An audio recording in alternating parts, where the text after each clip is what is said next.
Opo. So narito na po ang ating mahal na direktor para po ipakilala ang ating panauhing pandangal today. Muli po, palakpakan po natin ang ating City Department Head 3, Honorable Director J.R. De La Fuente. Magandang umaga po sa inyong lahat. Muli po sa umagang ito, nagpapasalamat tayo. Awan ng Diyos, lahat po tayo nakapag dito. At sinamahan po tayo ngayon ng ating alkalde. Ibinibigay ko po sa inyo ang tao na talagang may malasakit at pagmamahal sa lungsod ng Maynila. Ang ama ng lungsod ng Maynila, Mayor Yorme Isko Moreno. Thank you, Director. Sa ating mga kasamahan sa MSW, sa mga magulang ng mga mag-aaral natin sa daycare at mga teacher natin. Good morning! Unang-una, siyempre, natutuwa naman ako na si Director J ay talagang napakasipag at 10 na mga kasamaan natin sa social welfare. Tapos yung mga teacher natin sa daycare, napupuyat din kayo pag may aberya. Balita ko, tumutulong din kayo. Well, on behalf of the people of Manila, thank you very much sa serbisyo ninyo. I love you too.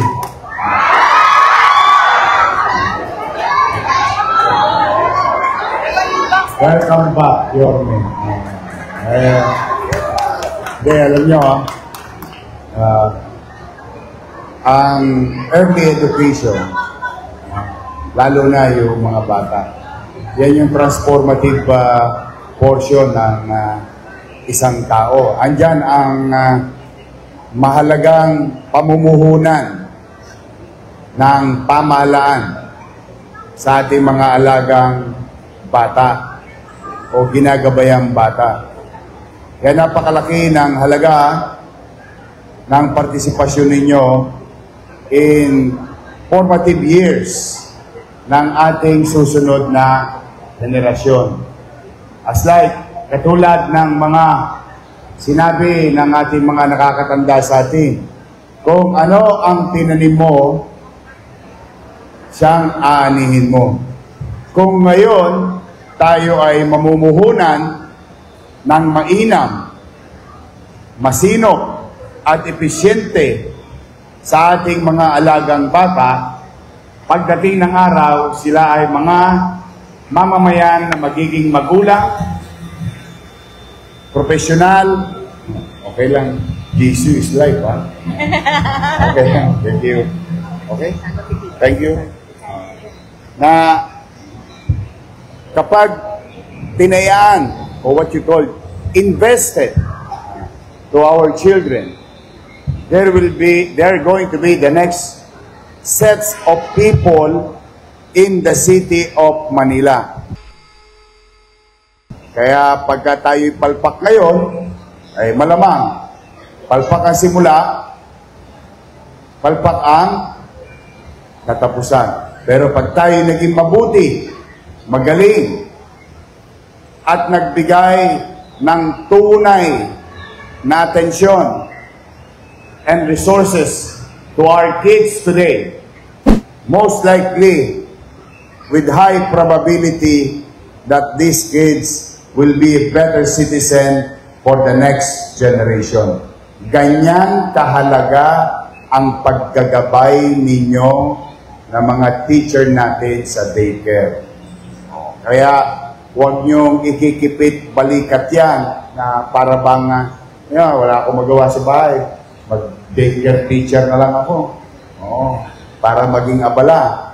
No. It is very important for each and every one of you, to our teachers, on what you're going to do today. Yun ang magiging resulta bukas. As you all know, napansin nyo ba, nagbago ang administrasyon pero walang tinanggal. May natanggal ba sa inyo? Exactly. There are two things that politicians should spare easily. Dapat. Healthcare and education. Dapat yan ang huwag papasukan ng politika. Now, we opted for you to stay because we believe in you. And I hope you will not fail the people of Manila.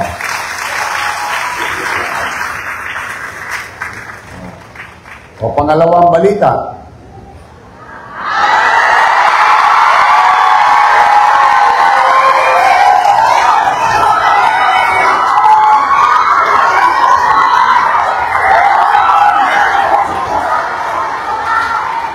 Ang pangalawang balita, may pasok bukas.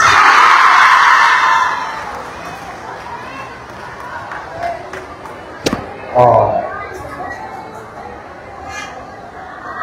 Ito ay tamang paggamit ng JO. Kayo ang tamang gamit ng JO.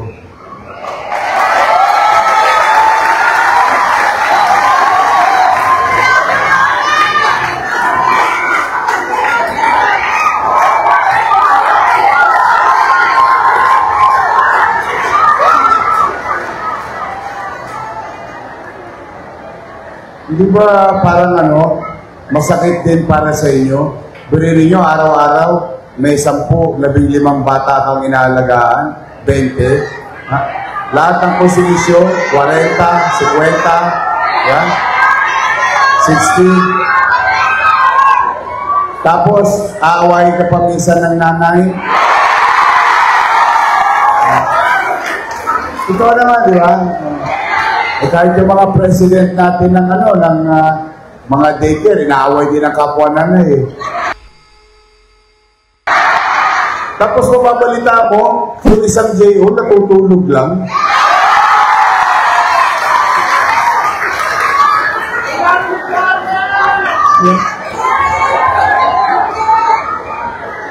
Tapos ang liit-liit na daycare mo, di ba?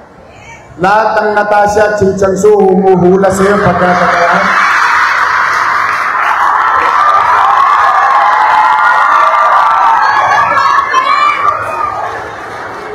Tapos yung isang JO, tagadala lang ng bag ni direktor.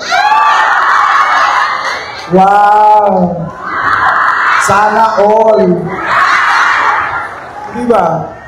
Kaya yung binabanggit ko sa inyong pagiging mainam na pamahalaan is to make use of whatever is left, ano man ang natira, magamit sa tamang gastusin.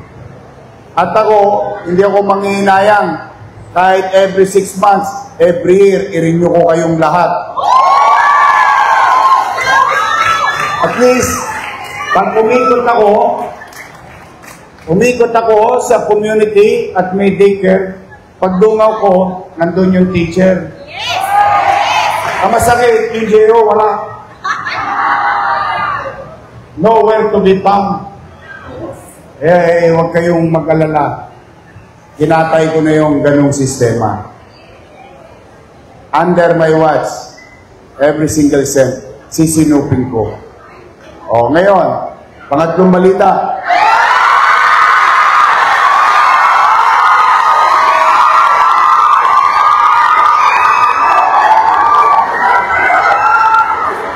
Sige na, excited ko. Pangatlong balita, ngayong araw na ito ay kayo'y manunumpa.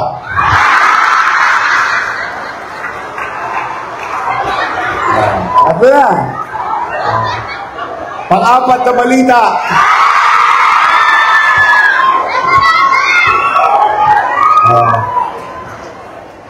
Lahat kayo napirmahan na. So, anong ibig sabihin? Anong epekto nun? Yorme, baka naman. 2 buwan na.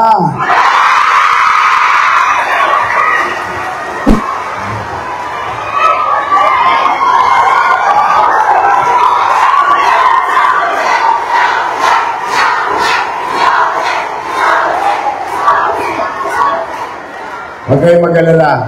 Sigurado na may sweldo kayo. Kahit na mahirap, talaga napakahirap, ayaw ko lang magdrama-drama sa inyo. Pero alam ng mga taga City Hall kung gaano nasaid ang kaban. Pero huwag kayong mag-alala. As like what I have said a while ago, katulad na nasabi ko na kanina, we will invest in our children in the city with your help.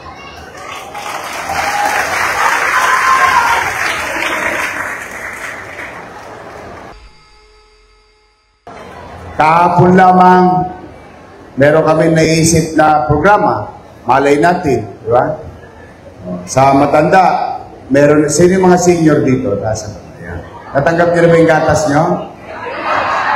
Kahapon lamang, inumpisaan ko na yung birthday cake. Nabalik na. Ngayon, magsisimula yan yung panahon na naupo ako. So, July 1, may birthday, July 2, 3, 4, 5, 6, hanggang September, hanggang December 31 na. Next year, January 1, 2, 3, 4, 5, 6. So lahat ng pinangako ko sa minamahal kong senior citizen, ano yan, spoiled sa akin yan, mga lolo't lola ko, mga nanay tatay ko, lahat na nawala sa kanila, ibabalik natin. Unti-unti. Ngayon, kayo naman, galingan ninyo ha?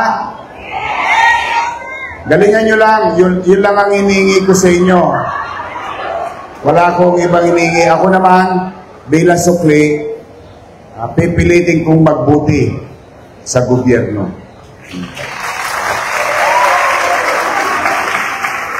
Maraming challenges, pero tingin ko makakaraos naman tayo. Tandaan ninyo, sanay ako ng wala, galing ako sa wala. Anything in front of me is already a blessing.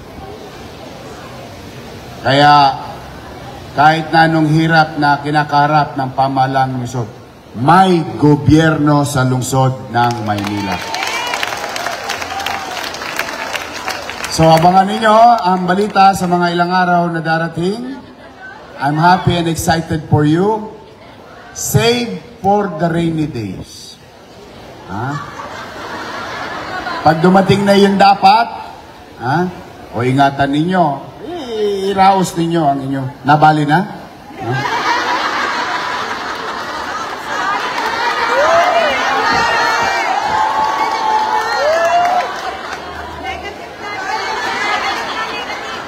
Ba't yung binali? Sigurado ba kayo maririnyo? Hindi. Wala, basta ako na andyan kayo, matagal na experience ninyo. I believe in you. You can utilize your experience para imolde ang ating mga batang Maynila. So muli, congratulations.